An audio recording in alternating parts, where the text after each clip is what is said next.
Procès Bemba, c'est ce lundi que reprend l'audition des témoins à La Haye accusés de crimes contre l'humanité, crimes de guerre. Jean-Pierre Bemba plaide non coupable. Plus de détails sur ce procès dans ce journal avec Paul Madidi, porte-parole de la CPI en RDC, en direct de Bukavu. Et puis en Afrique du Sud, ce lundi, 14 Congolais de la diaspora se présentent devant la justice. Ils sont accusés d'avoir commis des actes de violence à l'encontre de leurs compatriotes pendant le processus électoral en République démocratique du Congo. Nouvelle édition du journal. Bonjour et bienvenue à tous sur Télé 50. L'actualité, c'est le procès de Jean-Pierre Bemba, président du mouvement de libération pour le Congo MLC, qui reprend ce lundi à La Haye avec la poursuite de l'audition des témoins. Quatrième ressortissant congolais à être jugé devant la Cour pénale internationale, le président du MLC rejette les 5 chefs d'accusation retenus contre lui. Depuis l'ouverture du procès en novembre 2010, Jean-Pierre Bemba plaide non coupable. Nous sommes en direct avec le porte-parole de la Cour pénale internationale en RDC, Paul Madidi. Paul Madidi, sur quoi va porter l'audience d'aujourd'hui? Bon, en fait, il s'agit de la deuxième partie du procès Bemba. La première partie était, comme vous le savez, consacrée à l'audition des témoins par le procureur, donc des témoins à charge. Cette fois-ci, c'est la deuxième partie. Maintenant, on va entendre les témoins de la défense, c'est-à-dire des témoins à décharge, des témoins appelés par les avocats de M. Bemba. Puisque nous sommes à l'étape des témoins, combien reste-t-il à être auditionné? Je ne connais pas malheureusement le nombre d'avocats, de témoins appelés par la défense de M. Bemba, mais évidemment, juste peut-être pour vous rappeler que le procureur avait fait venir 40 témoins. Donc en fait, la défense a aussi la latitude, pour respecter l'équité du procès, de faire venir plus ou moins autant de témoins. Paul Madidi, peut-on considérer que le procès Bemba connaîtra un dénouement cette année? Je ne peux pas vous répondre à cette question parce que il faut considérer que la défense peut également demander, selon elle, presque le même temps d'audition des témoins. Ça peut prendre 3 à 4 mois, ou peut-être voire plus. Il faut considérer qu'il faut après fixer une date des déclarations finales. Il faut après laisser le temps au juge de se retirer et de décider du verdict à prendre. Je ne peux pas très sincèrement vous dire à quel moment exactement pourrait prendre fin ce procès. On n'est qu'au début de la deuxième partie de ce procès. Merci Paul Madidi. Je rappelle que vous êtes le porte-parole de la CPI en République démocratique du Congo. Paul Madidi depuis Bukavu. Justice toujours, 14 ressortissants congolais vivant en Afrique du Sud se présentent devant la justice sud-africaine ce lundi. Ils sont accusés d'avoir commis des actes de violence à l'encontre de leurs compatriotes pendant le processus électoral en République démocratique du Congo. Guilan Luzamba. Interpellés par la police sud-africaine suite à des plaintes consécutives aux actes d'intimidation et autres violences publiques commis dans le cadre de l'intolérance politique, 14 ressortissants congolais communément appelés les combattants comparaissent devant la justice sud-africaine. Ces inciviques, qui sont pour la plupart des partisans des partis politiques de l'opposition à Kinshasa, seront soumis à un interrogatoire serré devant l'organe de la loi sud-africain. Ils sont suspectés par la justice sud-africaine d'être les présumés auteurs de l'assassinat du secrétaire de l'ambassadeur de la RDC en Afrique du Sud.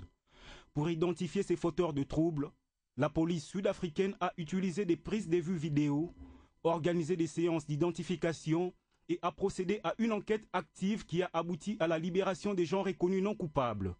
Les personnes appréhendées s'est recrutées parmi les marginaux et autres délinquants de grands chemins qui vivent dans ce pays sans domicile fixe, ni documents officiels délivrés par les services de migration sud-africaine.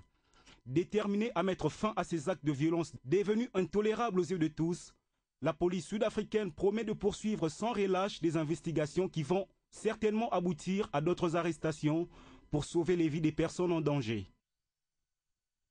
Dans le reste de l'actualité, après plusieurs semaines d'hésitation, de discussion, Washington a finalement autorisé Ali Abdallah Saleh à se rendre sur le territoire américain pour suivre un traitement médical. Blessé dans un attentat en juin dernier, soigné durant 3 mois en Arabie Saoudite, le président yéménite sera soumis à des règles de résidence très strictes, telles que l'interdiction de s'exprimer devant la presse. Ali Abdallah Saleh quittera le pouvoir après la présidentielle du 21 février prochain en échange de l'immunité pour lui-même et pour ses proches.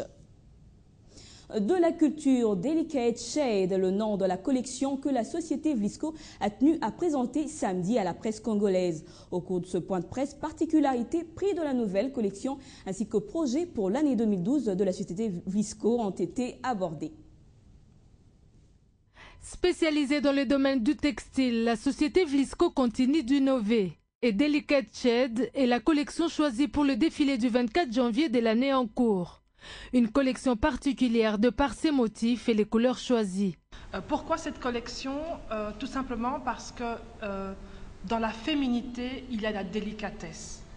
Et nous vivons dans un monde dur, c'est vrai, dans un monde rugueux. Parfois, les circonstances de la vie nous durcissent, nous les femmes. Par contre, ici, on veut faire ressortir le côté féminin, le côté délicat de la femme. Quant à l'application de la taxe sur la valeur ajoutée, la directrice générale de la société Vlisco rassure sur les prix. Dans les soucis de servir ses clients, Vlisco Congo prévoit pour cette année 2012 de recruter des jeunes tailleurs qui vont bénéficier de l'encadrement de formateurs hollandais, ainsi que l'aménagement du pavillon 2 du marché central. Rappelons que c'est demain mardi que sera organisé le défilé au Grand Hôtel de Kinshasa. Direction le Kenya, où la Cour pénale internationale se prononce aujourd'hui sur les charges qui pèsent contre 6 poids lourds de la politique kenyane. Parmi eux, 2 candidats à la présidentielle prochaine, l'ancien ministre de l'Enseignement supérieur William Ruto et Uhuru Kenyatta, accusés dans 2 affaires différentes. Suivez. Ce lundi que la Cour pénale internationale pourra confirmer entièrement, partiellement ou encore non les charges des crimes contre l'humanité des suspects kenyans.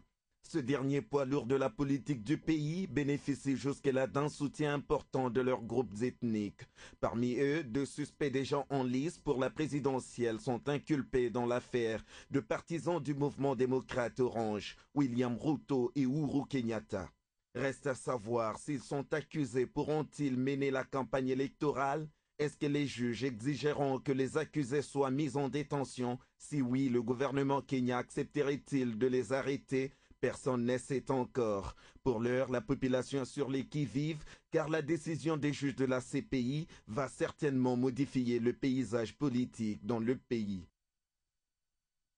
Désormais consommés, les pays de l'Union européenne se sont mis d'accord ce lundi matin pour frapper l'Iran d'un embargo pétrolier graduel. Ce compromis doit être formellement entériné dans la journée. D'après de sources diplomatiques, ces pays se sont mis d'accord pour sanctionner sa banque centrale. Jules Mwamba. Au travers de ces sanctions, il s'agit d'assécher le financement du programme nucléaire iranien. Cet accord trouvé lors d'une réunion des ambassadeurs des pays de l'Union européenne à Bruxelles prévoit une interdiction immédiate de tout nouveau contrat dans le secteur pétrolier avec l'Iran pour les pays européens. Une phase de transition est prévue pour l'annulation des contrats existants qui n'interviendra que le 1er juillet. Il est prévu que d'autres pays producteurs, dans le Golfe notamment, prennent le relais de l'Iran pour maintenir l'approvisionnement des pays européens dépendants. Avant cet accord, la Grèce notamment avait émis des réticences, étant donné qu'elle dépend considérablement du pétrole iranien. Athènes militait à l'origine pour obtenir un délai d'1 an avant de couper les ponts. L'Iran vend environ 20% de son pétrole aux pays de l'Union européenne. Mais l'essentiel de ces ventes est réalisé en Asie. Les Européens et les États-Unis s'efforcent en parallèle de convaincre les pays asiatiques comme l'Inde de réduire leur importation d'hydrocarbures iraniens. Désormais, c'est la riposte de ce pays non négligeable du Golfe qui est redoutée. L'Iran avait menacé de bloquer le détroit d'Ormuz par où passe près de 40% du pétrole mondial. En sport, CAN Gabon Guinée équatoriale 2012, les matchs de la première journée se poursuivent. Hier dimanche, pour le camp du groupe B, Didier Drogba et les éléphants de la Côte d'Ivoire ont réussi leur entrée en lice en battant le Soudan par 1-0. Dans le même groupe, l'Angola a eu raison du Burkina Faso par 2-1. Retour sur le match Côte d'Ivoire-Soudan avec de Doumbala. La Côte d'Ivoire et son emblématique capitaine Didier Drogba ont fait l'essentiel pour leur entrée en lice dans cette 28e édition de la CAN. Pointés favoris de ces groupes B, les éléphants ivoiriens ont tout de même connu quelques frayeurs avant de s'imposer sur le Soudan 1-0. Sur le long de jeu, ouais. Kalou, le centre piqué, Drogba. Voilà le premier but de Didier Drogba, c'est aussi sa première frappe. Après une légère domination des hommes de François Zawi, les crocodiles soudanais finiront par céder devant une ligne offensive ivoirienne riche à potentialité. L'on joue seulement depuis la 38e minute de jeu lorsque Salomon Kalou trouve son coéquipier de Chelsea pour l'ouverture du score. Didier Drogba signe un signe de la tête son 51e but en sélection nationale. La réaction soudanaise est immédiate à 3 minutes de la pause. Le crocodile du Nil s'illustre par la maladresse en seconde période jusqu'à la fin du match. Sur la passe d'Amid. On pensait qu'il n'allait pas s'en sortir, oui. Et au programme ce lundi, dans le groupe C, le Gabon affronte le Niger à 17h heure de Kinshasa et le Maroc joue la Tunisie à partir de 20h. Fin cette édition du journal. Merci de votre fidélité. Ne nous quittez surtout pas. La revue de presse, c'est tout de suite.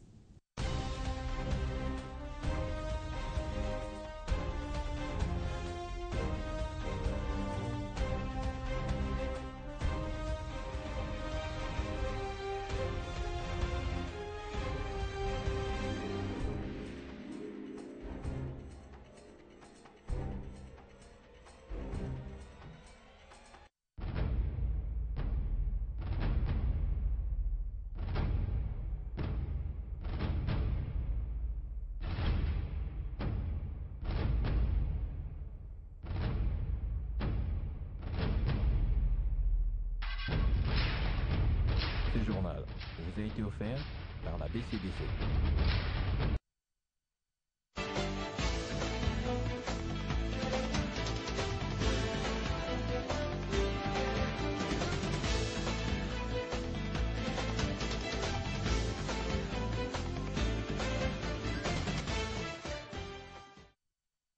C'est avec Eric Loukoki que nous allons lire les journaux parus ce lundi et l'actualité sur la toile. Bienvenue Eric. Merci Grace. On va commencer ce tour d'horizon avec cette interrogation du quotidien Forum des As. Que va faire Joseph Kabila? Oui, Grace, le quotidien Forum des As se lance dans une réflexion sur les priorités du second quinquennat de Joseph Kabila. Et le journal de dire Joseph Kabila n'ignore pas, débute l'article, que la suite de sa présidence dépendra du choix qu'il va opérer en en termes de son second et peut-être dernier mandat. Pour le coup, l'équation qui se présente devant Joseph Kabila peut se décliner en termes de statu quo, d'ajustamento, de rupture à la manière d'une révolution copernicienne, voire d'une catharsis. Le Raïs est obligé de faire au minimum le changement dans la continuité. Au besoin, ce changement peut, dans certains domaines, ressembler à une espèce de rupture, un exercice quasi cathartique pour l'avènement du nouveau Kabila. C'est d'autant que le nouvel ancien président n'aura pas droit à l'état de grâce, pas de temps d'observation donc pour Kabila Grâce qui va, je vous rappelle, fêter le 26 janvier prochain ses 11 ans de pouvoir. On va revenir sur le chaud gras de la presse locale, la problématique des législatives du 28 novembre 2011, avec la prospérité qui titre majorité opposition au banc des accusés. Pour la prospérité, Grâce qui accuse pêle-mêle majorité opposition à travers l'ensemble du pays, la publication note que la machine de la corruption s'est mise en avant depuis et cette puissante et cynique machine aurait impliqué pour plus de succès les gouverneurs de province qui ont de tous les moyens à leur disposition ont mis mal à l'aise, mais également mis mal à l'aise les responsables de CLCR, Centre de